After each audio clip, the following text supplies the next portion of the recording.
Shalom Adonai, Shalom Ufrahá, paz e bênção.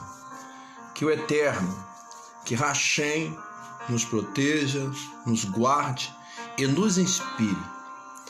E é com o objetivo de sermos inspirados e poder compartilhar juntos desta inspiração, no momento em que estamos vivendo, que eu venho agora, nesse exato momento aqui, conectar com você, conectar com nossos irmãos que estavam aguardando aí, com o propósito de trazer existência. Trazer existência à realidade de que professamos uma fé num Deus verdadeiro, o Deus que controla tudo e todos, o Deus que é atemporal, o Alfa, o Ômega, o princípio e o fim, o Deus verdadeiro. E que nesse exato momento está aí ao seu lado, está aí lhe visitando e estará conosco nos auxiliando para que possamos aqui cumprir o propósito desta live, que é levar uma dose de esperança em tempos oportunos. E é importante que possamos permitir que Deus venha agir e venha trabalhar por meio de nós. Depois permitir-nos para que possamos também estar desejosos de receber essa dose de esperança, de receber da parte de Deus aquilo que Ele tem preparado para cada um de nós. Eu creio que você já hoje, durante o dia, no decorrer do dia, já deve ter aí vasculhado as redes sociais e certamente recebeu uma enxurrada de informações das quais você foi filtrando e nesse filtro você percebeu que muito pouco pôde aproveitar, porque não lhe trouxeram calmaria. Não lhe trouxeram nenhum sustento para aquilo que nós precisamos entender que é essencial para a nossa sobrevivência, né? Alimentar a alma, buscar o sustento para a alma. Nós somos compostos, nós somos formados em corpo, alma e espírito. Até conseguimos alimento para alimentar o corpo, não é verdade? Conseguimos suprir algumas necessidades básicas, não é verdade? De ordem familiar, ordem corporativa, ordem institucional. A gente acaba usando as ferramentas para que consigamos aí, inclusive trabalhar em casa, não é? Tratar o lado econômico, mas enquanto a espiritual, a necessidade que a nossa alma possui de também ser alimentada. Isso. A alma que não pode entrar num conflito existencial. E nós sabemos que Deus, Ele tem um alimento certo para nossas almas. Por isso, Deus me incomodou hoje, no decorrer do dia. Na verdade, tem me incomodado ao longo desses dias e tem me dado algumas mensagens que eu pacientemente tenho procurado anotar, registrar, porque sei que em tempo oportuno nós vamos poder compartilhar com cada um dos irmãos. Mas o propósito de estarmos aqui hoje, eu gostaria de compartilhar com você aqui, como postado antecipadamente, um texto de 2 Crônica 20, versículo 8, que nos remete a uma reflexão, lógico, em tempos de retórica, mas que permanece ainda atualizado pelas próprias circunstâncias e pelos sinais que anunciam que o nosso Deus não mudou. E como é maravilhoso saber que nós nos portamos a um Deus imutável. Exatamente. Podemos falar aí com um grande prazer. O Deus de Abraão, o Deus de Isaac, o Deus de Jacó, o Yahvé, o Elohi, o Adonai, o El Shaddai. Sim, o nosso Deus. Ele continua agindo, continua operando, independente do tempo, independente das circunstâncias, independente das gerações. Sim, é o nosso Deus que continua agindo e operando. Mas vamos lá? No livro de 2 Crônicas, capítulo 20, versículo 8, nós temos a seguinte palavra: E se algum mal nos sobrevier, espada, juízo, peste ou fome, nós nos apresentaremos diante desta casa e diante de ti, pois teu nome está nesta casa, e clamaremos a ti na nossa angústia, e tu nos ouvirás e livrarás. Certa vez me perguntaram, mas por que fazer exégese ou até exégese? É extrair do texto aquilo que o texto tem para nos revelar. A outra é incutir, é incluir no texto aquilo que ele não tem para revelar. Tanto um quanto o outro. Há uma necessidade, porque a nossa interação com o texto é uma palavra revelada que não pode ser alterada, mas que por meio do Espírito Santo a nos inspirar, ela nos traz algo que o Senhor quer nos revelar a fim de confortar o nosso coração. Uma palavra que tem um objetivo, que tem um propósito. É verdade? E do outro lado, há uma necessidade de que alguém seja alcançado por essa palavra, no momento oportuno. E entre a palavra e a sua interpretação, tem o canal. Quando entendemos que nós somos um canal e que este canal precisa estar aberto para que possa aí fluir, para que possa passar, para que possa transitar a boa e agradável palavra do Senhor, nós vamos entender qual é o propósito da nossa existência, qual é o objetivo de estarmos aqui. Você do outro lado, eu aqui. Nós somos apenas aqui participantes, atuantes, ativos do grande propósito de Deus, que também é o propósito da nossa existência. Todos temos uma missão a realizar. E é importante entender que um momento como esse não é momento para você entrar em histeria, entrar em pânico, buscando na maioria das vezes a solução que você não tem. Sim, eu já tenho instruído lá atrás com outros vídeos a respeito da importância da oração.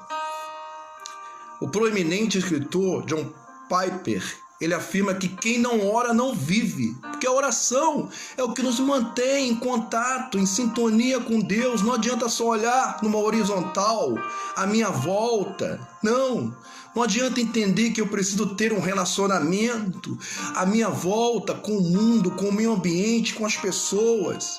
Se eu não priorizar, se eu não incentivar, se eu não alimentar o meu relacionamento na vertical, que é o meu relacionamento com Deus, é Ele que nos alimenta, é Ele que nos sustenta, é Ele que nos aquebranta, é Ele que se revela a nós outros e que mostra que há sim para cada dia uma dose de esperança independente das circunstâncias. Por isso eu gostaria de orar com você, de apresentar a Deus este momento, apresentar a Deus as nossas vidas e depois aí esquadrinhar, buscar, compartilhar com o amado irmão, com a amada irmã, algo que Deus tem nos mostrado através da interpretação desta passagem. Vamos juntos? Em nome de Jesus? Pai, louvado seja o teu santo e precioso nome. A quem o teu povo, a quem tua nação, Jerusalém, Pai, Israel, a quem os teus filhos, meu Deus, afirmam Hashem, o Eterno. Que o Senhor esteja conosco, agindo e operando da mesma forma que a tua palavra profética proferida das bocas do teu Filho, Jesus Cristo, nosso mediador entre Deus e os homens. Ao ser tomado aos céus, ele assim afirmou: olha, é necessário que eu vá, porque quando eu for, o meu Pai vai enviar, vai liberar o Espírito Santo Consolador, e ele estará convosco. Ele vos ensinará, sim, Senhor. Nós oramos em nome de Jesus Cristo, a fim de que o teu Santo Espírito esteja conosco nesse momento, nos instruindo, nos orientando, Pai, porque não queremos fazer aqui algo novo, Pai, na nossa concepção, acreditando que vem de nós. De nós não temos nada para oferecer se não vier do Senhor. Por isso oramos, Pai, a fim de que o Teu Santo Espírito nos instrua e que fale ao coração dos Teus filhos, porque nós precisamos, a cada dia, de uma dose de esperança por meio do alimento que é a vossa palavra. Em nome de Cristo Jesus, amém. Louvado seja Deus. Então, voltando aqui para a palavra. Este é um trecho aqui que ele retrata na sua narrativa um período de turbulência que o rei Josafá passou diante dos seus inimigos, diante do seu adversário. Momento de conflito, uma situação que pode ser igualada à situação que estamos vivendo hoje. Não é verdade? E por sua vez, nós já podemos extrair aqui que Josafá, o significado de Josafá é juiz. Deus é o nosso juiz. É Deus em que julga. Então veja bem, ele já traz para a gente uma inspiração por meio do seu nome, numa interpretação de que Deus, pensar em Josafá, já nos anuncia, Deus é o nosso juiz. É Ele que julga as nossas causas. E não é diferente nos dias de hoje, não é? É Ele que tem nos julgado, é Ele que tem nos auxiliado, é Ele que tem nos justificado na pessoa de nosso Senhor e Salvador Jesus Cristo. Mas Josafá vivia uma situação que seu pai havia passado lá atrás. As tribos agora estão divididas em Reino do Norte e Reino do Sul. E no Reino do Norte, infelizmente, o rei Acabe ele assume. E ele firma uma aliança com Jezebel, que ela personifica a imagem da representante da prostituição, representante da idolatria. E ela implementa aí um número de ações contraditórias à vontade de Deus, junto com Acabe, debaixo da tutela de Acabe, passa a perseguir os profetas. Inclusive nós temos o contexto em que ela chega a afrontar a Elias, afirmando que mataria, que tiraria a vida de Elias. E Acabe, em uma das coisas que ele cometeu diante de Deus, no seu desviar do seu caminho, ele deixou o seu coração ser dominado pela idolatria. O envolvimento dele, a aliança dele com Jezebel, levou ele a firmar outras alianças com outros reis, levou ele a se envolver com uma impiedade que tirou Deus, afastou Deus da sua vida, tirou Deus do centro do seu reinado, do centro da sua vida. Infelizmente, nós não temos muita coisa para falar dos reinos do norte. Em sua maioria, eles fizeram aquilo que não agradava a Deus. Quanto ao reino do sul, a parte que foi separada da tribo de Benjamim e de Judá, nós temos aí o exemplo de Josafá. E Josafá, ele vai se inspirar no seu pai, Jeú, que fez algo que agradou a Deus. Fez algo que atraiu a presença de Deus para aquele lugar. Sim, coisa importante atrair a Deus para o lugar em que nós desejamos que Ele esteja, que é no centro da sua vontade, no centro das realizações, para nos conduzir, não é mesmo? Então nós podemos aprender algumas coisas com essa passagem. E é importante entender, primeiro ponto, uma situação de iminente perigo ou risco de vida. Havia uma situação de iminente perigo no reinado de Josafá. Havia inimigos que estavam afrontando. Havia um momento de turbulência. E é em momento de turbulência que o líder, o vocacionado, o chamado, o representante, ele tem que se colocar na posição que Deus deseja que ele se coloque. O representante em si, ele não tem a resposta para tudo. O líder em si, ele não tem a resposta para tudo. O nome já diz, nós representamos. Então Josafá representava um povo eleito por Deus. Quem tinha resposta era Deus, que elegeu o povo. Quem tinha resposta era Deus, que permitiu que Josafá chegasse a alcançar o posto de rei. É importante entendermos isso. Quando entendermos que de nós nada temos para oferecer, amado, então nós vamos entender que toda vez que viermos numa live como essa, ou tentar uma conexão como essa, ou tentar trazer uma palavra como essa, nós vamos compreender que estamos perdendo o nosso tempo e tirando o tempo de alguém. Mas quando você entende que você é apenas um interlocutor, você é apenas um instrumento, basta apenas você se colocar na posição para que Deus te use. E é momento de nós sairmos literalmente das cavernas.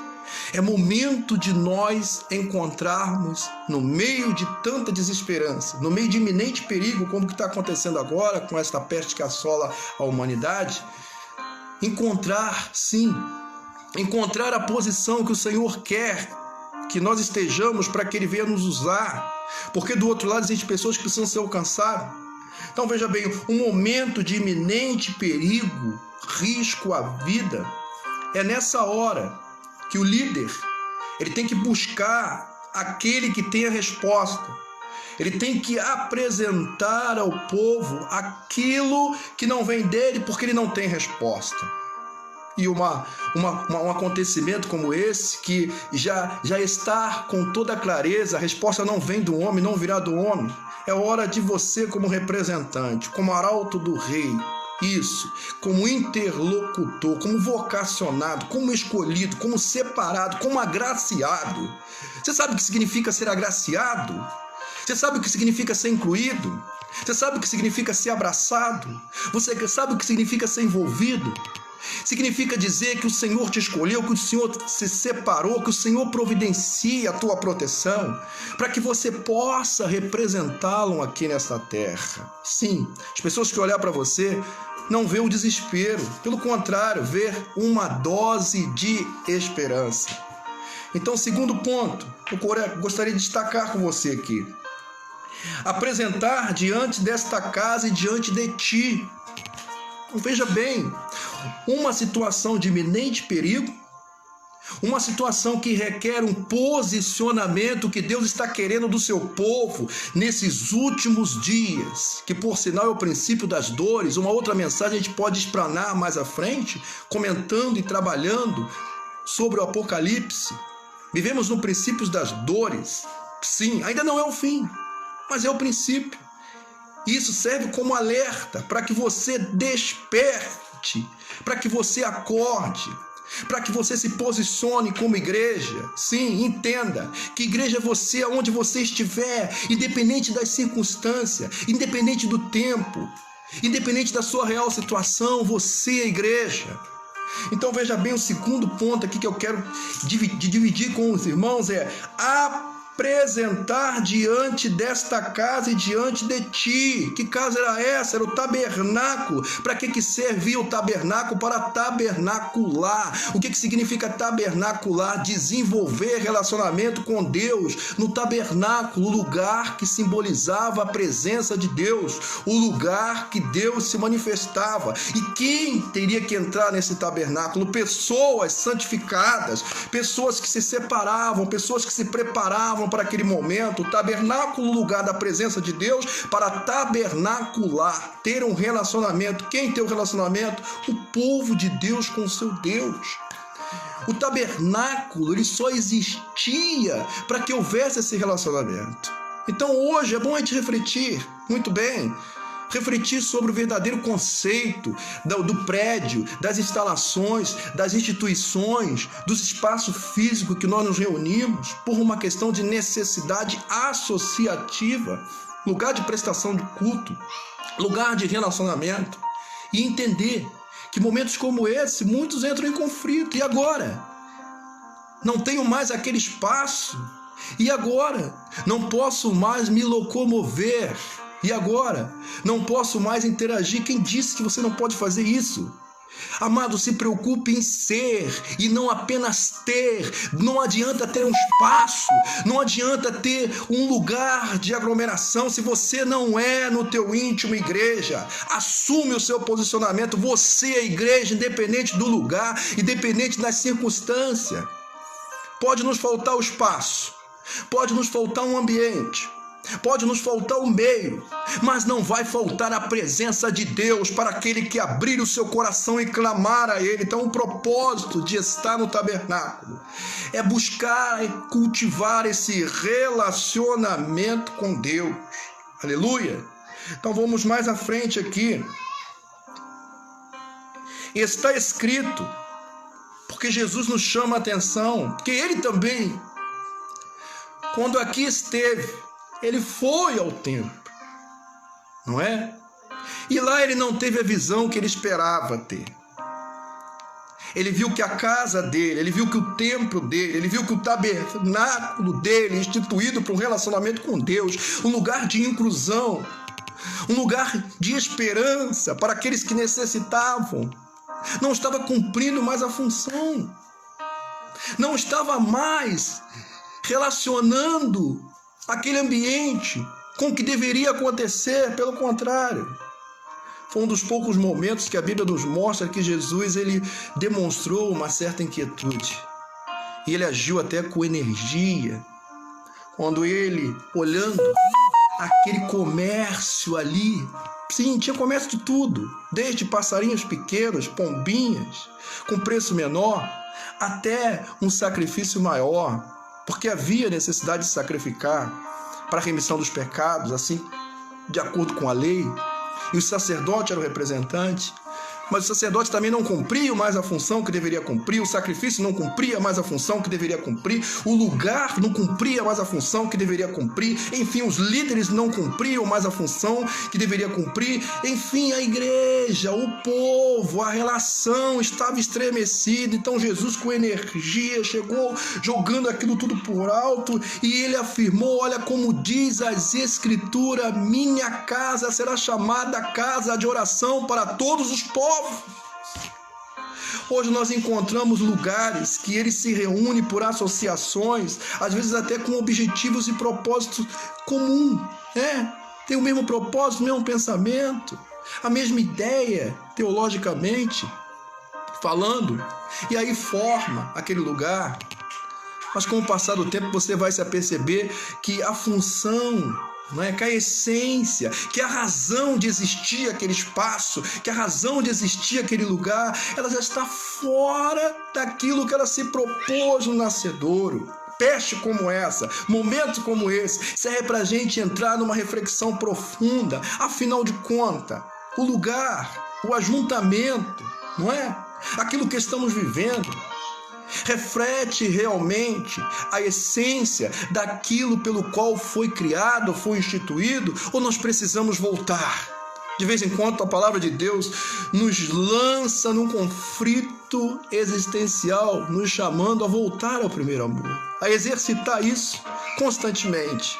Voltar ao primeiro amor é entender que muita coisa que ficou para trás, que você deixou para trás, ela continua viva e eficaz na sua vida para te trazer resposta, para mudar os rumos da tua vida e para não permitir que você perca a esperança de crer na manifestação de Deus sobre a tua vida. Então veja bem, amados, ainda existe esperança. Mas será que no lugar que você tem procurado a esperança, essa esperança, ela está acessível? Então entendamos, para todos os povos, casa de oração para todos os povos. Vamos substituir isso. Deixa um pouco de lado a figura, a forma do tabernáculo, da edificação em si, do material envolvido ali, com conforto ou sem conforto, simples ou mais luxuoso, e passe a refletir em você como este tabernáculo, como templo do Espírito Santo de Deus. Essa casa aqui, isso que você carrega, ela pode ser chamada casa de oração para todos os povos. Você já nas suas orações já orou hoje, já intercedeu, já incluiu na sua oração o seu irmão, já incluiu na sua oração a sua irmã, a sua família? Você já lamentou, já chorou, já suplicou, já pediu a Deus que tivesse misericórdia? Porque de nada vale, amados. Eu venci, glória a Deus por isso. Eu fui guardado, eu fui protegido, eu fui livrado. Vou dar testemunho de que o meu Redentor vive e reina para todos sempre, porque eu estou intacto aqui. Mas quantos que estão descendo à sepultura? Quantos que estão se perdendo? Quantos que estão com a mente fechada, bloqueada, cegos, estão caminhando como ovelhas sem rumos, que não tem pastor, que não tem direção?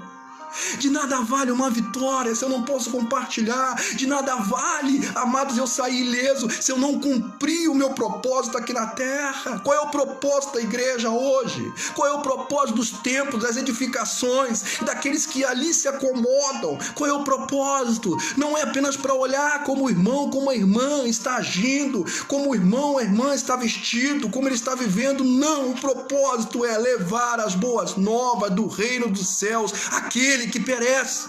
Então Deus nos tira do templo, nos tira do lugar, nos tira da ornamentação e nos coloca numa situação aonde Ele busca, através de nós, trazer a evidência a essa realidade. Você é templo de Deus, você é instrumento de Deus, para através de você alcançar a todos os povos.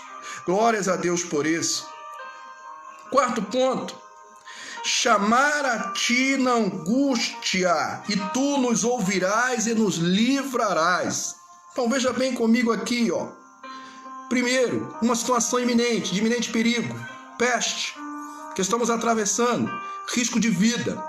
Você vai buscar socorro, orientação onde? Na palavra. Antecedentes, na própria palavra. Isso já aconteceu, já foi anunciado que aconteceria.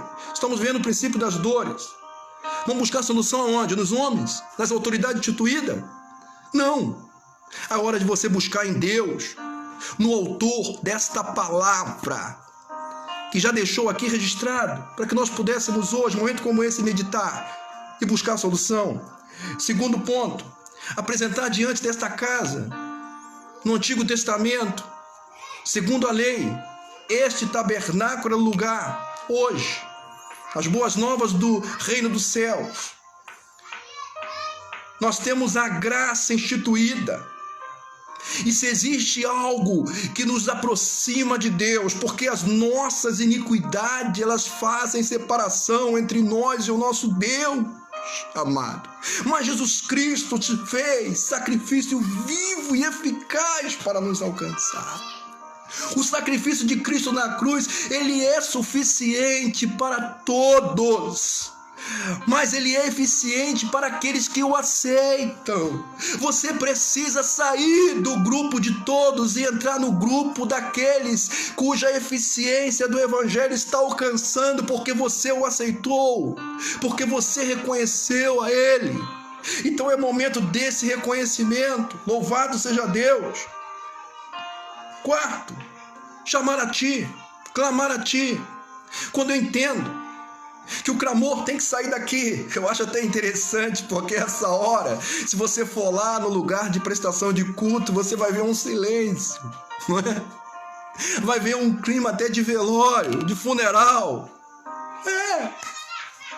Fechado, bancos vazios. Cadê a vida daquele lugar?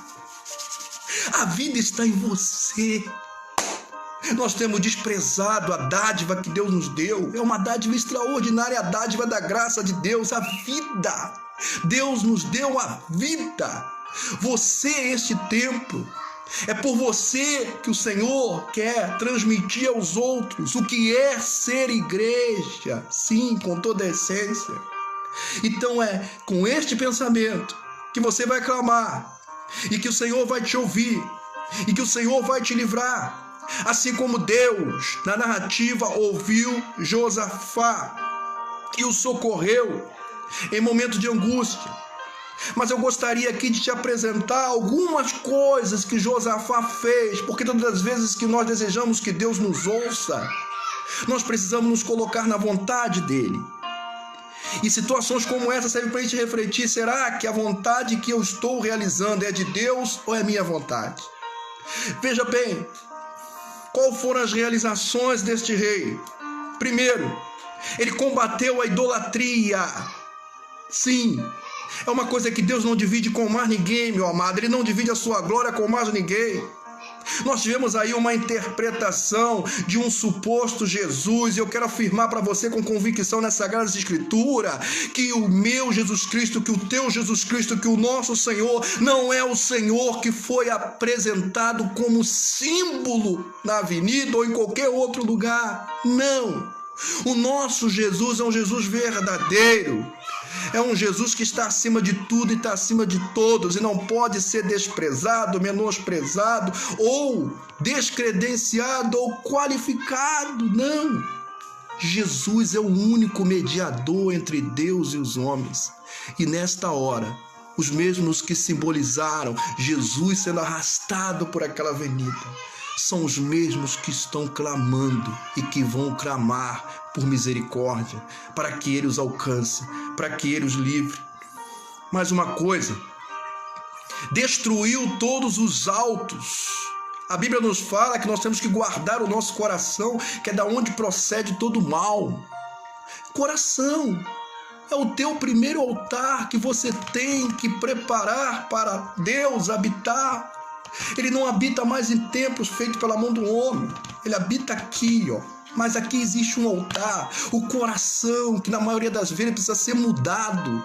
Sim, um coração que está amargurado, que está ferido, Deus arranca ele, coloca outro, Deus transforma, Deus muda, Deus organiza, Deus purifica. Ele precisa purificar esse altar para que ele possa habitar.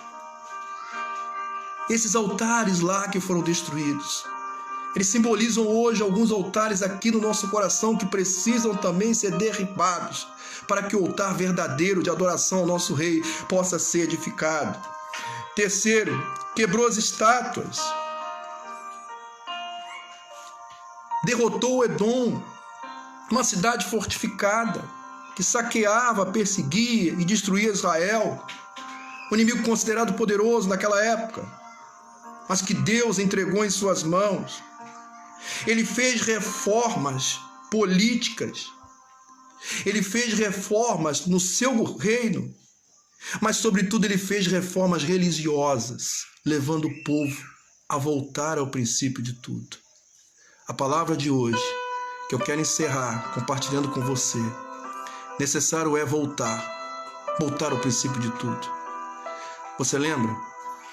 Eu ouço um cântico que eu me inspiro muito. Tenho saudade daquela igrejinha.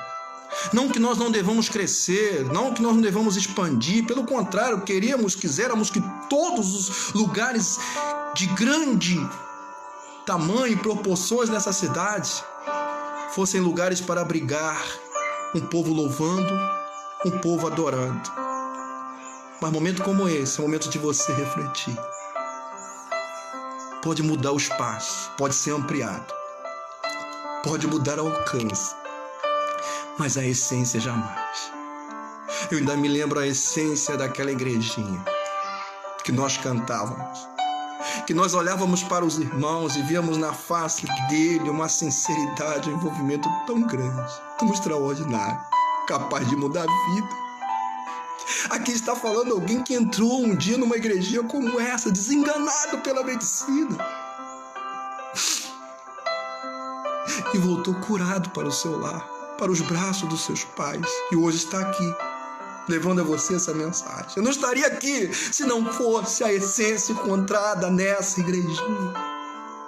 E hoje, nós entramos e saímos de tabernáculo, de lugares luxuosos, mas nada muda. Não há transformação. Não, momento como esse. Pelo contrário, há histeria. Momento como esse, há conflito. O que fazer? Como fazer? Esse talvez seja o maior problema. Enquanto ficamos nos perguntando o que fazer, o Senhor fala ao nosso coração: vocês não vão fazer nada. Deixa apenas eu agir. Porque operando eu, o Senhor Deus, quem impedirá? Eu queria ter mais tempo para voltar na retórica aqui, falar do pai de Josafá, Jeú, e a forma como ele passou esses ensinamentos para o seu filho, mas não há tempo. Eu gostaria de destacar a você que mudou o tempo dentro de uma cronologia, mas o nosso Deus não, ele continua o mesmo. Ele continua desejoso agora de habitar aqui, ó, dentro de você. Agora é a hora de você mostrar que o teu Deus é verdadeiro, o teu Deus é real. Ele não está resumido a quatro paredes, mas através de você. Glória a Deus. Aproveite esse momento para viver, cultuar em família. Aproveite esse momento para se aproximar de Deus. Vai para o seu quarto. Olha como é maravilhoso poder. Porque enquanto nós perdemos tempo com tantas coisas desta vida, o diabo nos rouba um tempo precioso que nós poderíamos estar passando a sós com o nosso Deus. Não queria estar passando por essa situação, sei que você também não, mas eu vou te falar. É num momento como esse que eu estou sentindo um prazer tão maravilhoso de estar com meu Senhor e de sentir que Ele está pronto para ouvir a voz do meu clamor, do seu clamor, da igreja verdadeira, a igreja que resiste fielmente, independente de qualquer circunstância, em qualquer situação, ser fiel até a morte e dar-te-ei a coroa da vida. Vamos orar juntos? Louvado seja Deus. Eu espero que o Espírito Santo continue falando ao teu coração. Na maioria das vezes nós até nos preparamos para falar algo a mais, mas precisamos entender que precisamos falar apenas aquilo que o Senhor nos permite e deixar que Deus fale e continue falando o resto do dia ao seu coração. Cadê aquela essência da igreja? Da verdadeira igreja? A igreja que não desiste nunca, mas que persevera. Vamos orar? Aleluia. Maravilhoso Deus. Poderia aqui tentar encontrar inúmeras palavras, tentando me aproximar daquilo que realmente significa esse momento, Pai. Mas me considero incapaz, Senhor. Como incapaz, meu Deus, nos consideramos quando olhamos aqui os noticiários que não trazem esperança, pelo contrário, dias de turbulência. Sim, Pai. Mas nós sabemos que outrora o homem passou por crises. Mas a pior crise, aquela, meu Deus, que não queremos continuar enfrentando, é a crise que nos lança num conflito a respeito do verdadeiro chamado da igreja, o que representa ser igreja. Por isso, Senhor, eu quero orar com teus filhos agora, a fim de que o teu Santo Espírito possa visitá-los nesse exato momento onde eles se encontram, meu Deus, e possam compartilhar conosco este sentimento maravilhoso e extraordinário, em poder saber que neste exato momento o Senhor, meu Pai, está olhando para esse lugar, não um templo específico, porque ele está vazio, mas para cada lar, para cada família, para cada servo e serva do Senhor que clama. Aquele que está no hospital, aquele que está no leito, ou aquele que está de pé com saúde, aquele que está apreensivo, aquele que não está perto do seu familiar, mas que está intercedendo agora. Sim, Senhor, as autoridades instituídas, todos, meu Deus, que estão ao alcance do poder da Tua palavra e do poder da oração, Pai. Nós não podemos tocar, nós não podemos estar, nós não podemos nada fazer, nós não podemos suspender, Pai, mas o Senhor pode, Senhor. O que nós não podemos, o Senhor pode. Por isso oramos, glorificamos ao Senhor e te agradecemos, Pai, porque grandes coisas fez o Senhor por nós e creio continuará fazendo, para mostrar que nesse momento, meu Deus, a igreja sai de quatro paredes e definitivamente escreve o seu nome na história que jamais será apagada. Em momento de crise, em momento de dificuldade, em momento de perigo iminente da vida, da própria vida, reconhecemos que o Senhor nos deste o dom de viver. O Senhor dá, o Senhor guarda, o Senhor preserva. E se o Senhor não guardar a casa, em vão trabalham os sentinelas. Eu quero te agradecer e pedir que os teus filhos estejam debaixo dessa palavra profética e sejam abençoados, hoje e para todo sempre. Amém. Shalom Adonai. Levi Traot.